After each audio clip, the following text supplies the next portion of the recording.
Demokrasi adalah sebuah sistem pemerintahan di mana kekuasaan politik dan pengambilan keputusan dilakukan oleh rakyat atau warga negara secara langsung. Demokrasi yaitu sistem yang memberi kesempatan bagi setiap warga negara untuk menyuarakan pendapatnya. Salah satu pilar penting dari demokrasi adalah kebebasan berbicara.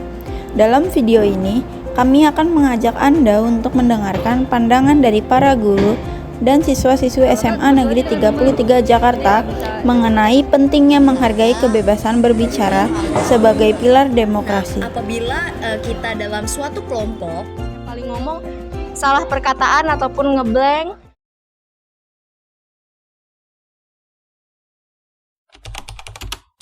sebagai guru BK, memang banyak anak-anak yang kurang pede ya, kurang percaya diri dalam hal mengemukakan pendapatnya.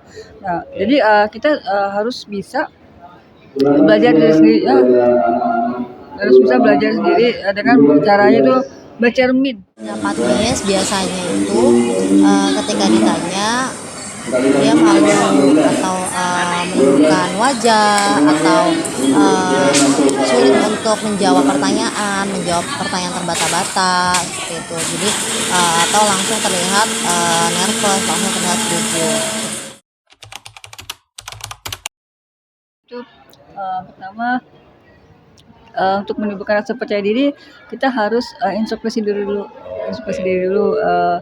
Oh, salah saya di mana ya? Apa kita melihat penampilan diri kita apakah udah sesuai, apakah sudah rapi, gitu. Itu langkah yang pertama. Dan yang kedua kita harus hafal apa yang akan kita kemukakan di depan teman-teman ya. Jadi jangan sampai nanti ada yang gitu. Apa ya? Tapi kita nanya-nanya dulu, itu nggak harus perlu. Iya, pertama-tama tentunya memberikan pertanyaan pemantik yaitu yang dapat memantik keberanian siswa untuk bisa memberikan stimulus yang baik supaya siswa mau berpendapat. Dan juga Miss menggunakan cara atau metode Miss juga mendorong atau memberikan motivasi supaya dia percaya diri untuk bisa berbicara ataupun mengungkapkan pendapatnya. Apalagi anak yang introvert ya, yang suka gugup di depan kelas, kadang agak gemeteran ya. Nah itu memang agak lama juga prosesnya. Jadi kita harus pertama itu tadi bercermin dulu. Kita harus berlatih diri sendiri dulu, berlatih dari diri kita sendiri dulu. Baru kita dengan teman. Kalau enggak berdua aja dengan teman. Jadi minta dikoreksi. Misalnya kamu nih lagi berdua dengan teman nih, kamu ngomong sendiri. Nah salahnya di mana? Jadi teman kamu yang mengkritik diri kamu, kesalahannya apa, kekurangannya apa gitu. Coba untuk melakukan pendekatan agar siswa merasa percaya diri dan nyaman di dalam pembelajaran. Kemudian mencoba memberikan pertanyaan-pertanyaan yang bisa menstimulus untuk si anak atau siswa ini mengeluarkan pendapatnya. Jadi sebelum kita memaparkan, kita harus tahu nih undang-undang dasarnya apa ya, jangan sampai salah menyebutkannya ya. Karena kalau salah itu fatal akibatnya. Kita akan menyisipkan di dalam pembelajaran, ketika pembelajaran berlangsung pasti akan disisipkan nasihat ataupun informasi mengenai kebebasan berpendapat. Tentunya memberikan informasi kepada siswa bahwa berpendapat itu silakan berpendapat, semua orang boleh berpendapat. Anak jadi lebih timbul rasa percaya diri ya kan. Anak jadi lebih mengemukakan pendapatnya, lebih bebas berbicara, bebas mendapat, tidak ragu-ragu, tidak malu-malu, dan timbul rasa pede. Siswa juga bisa merasa berani, tidak takut jika memiliki pendapat, baik di dalam lingkungan kelas yang lebih sempit, baik di lingkungan sekolah secara luas, di lingkungan keluarga maupun di lingkungan masyarakat, dan kelak kedepannya menjadi bagian dari masyarakat, menjadi bagian dari warga dunia. Siswa mempunyai perasaannya bisa menumbuhkan perasaan percaya diri dan berani untuk berbicara, berani untuk berpendapat mengenai sesuatu masalah.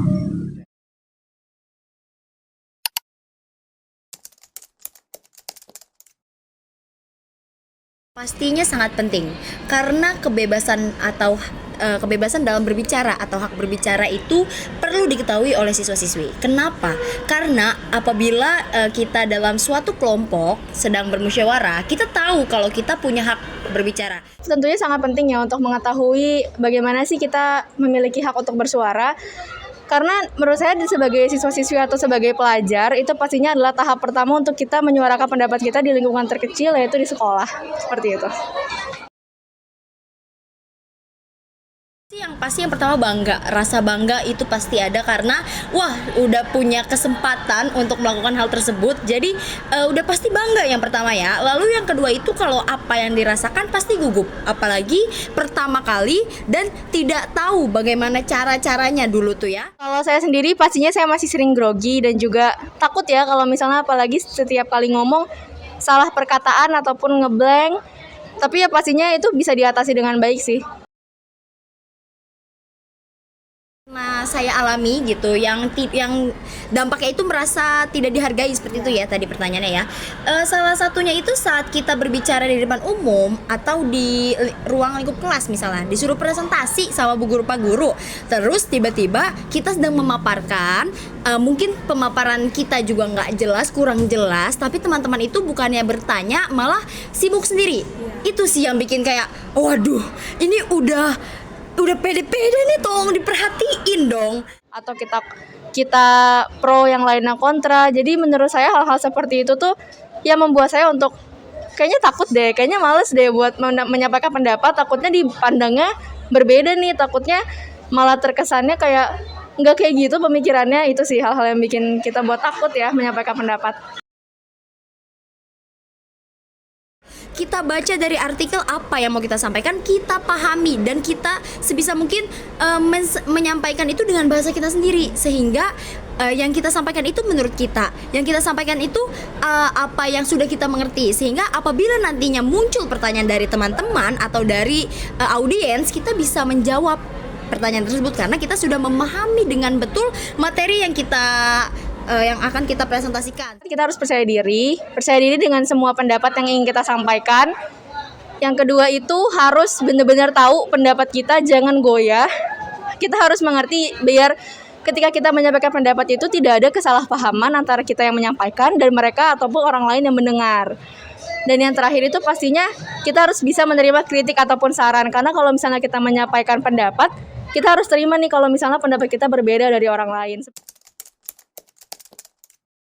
Beliau itu pasti memberikan tugas presentasi. Itu adalah media untuk kita berlatih, seperti yang tadi saya sampaikan ya, media untuk berlatih terus, berlatih lagi, sehingga dari sini Bapak Ibu guru itu membentuk karakter kita sehingga kita dapat berpublic speaking lebih baik lagi, dan kita dapat mencoba public speaking kita tidak hanya di ruang lingkup kelas, nanti naik tingkat lagi.